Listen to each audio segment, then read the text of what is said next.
Word coming out now, the Wall Street Journal is reporting that ISIS is making gains in Libya, telling its fighters to move from Syria into Libya. Well, veteran Army Ranger and Frontlines correspondent Chuck Holton continues to follow the terrorism beat.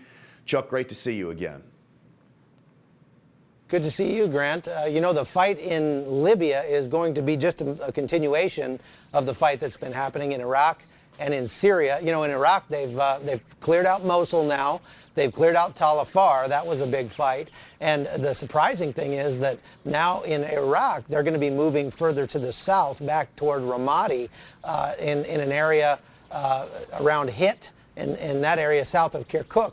And the real problem with that is that the Kurds claim that territory as well, and so there could be some clashes between the Kurds and the Iraqis doing that. But it's obvious that ISIS is being vanquished around the world. We have this week a new Frontlines episode coming out about our reporting in Marawi in the Philippines, and the Philippine Army has lost about 180 men already in that fight, but they are coming to a close. They are finally winding down and rooting out the last remnants of ISIS there.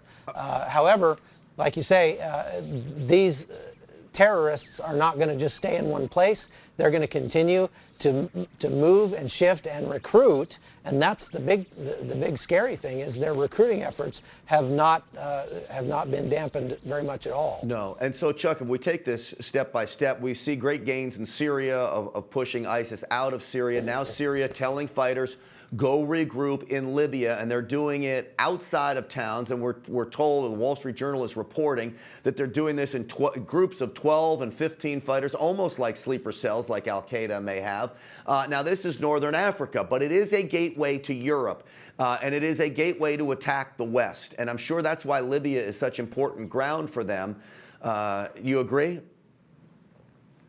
Oh, absolutely. As a matter of fact, a large majority of the immigrants that are coming into Europe from North Africa are going through Libya, taking very overcrowded boats across the Mediterranean over to Greece and Turkey and that area.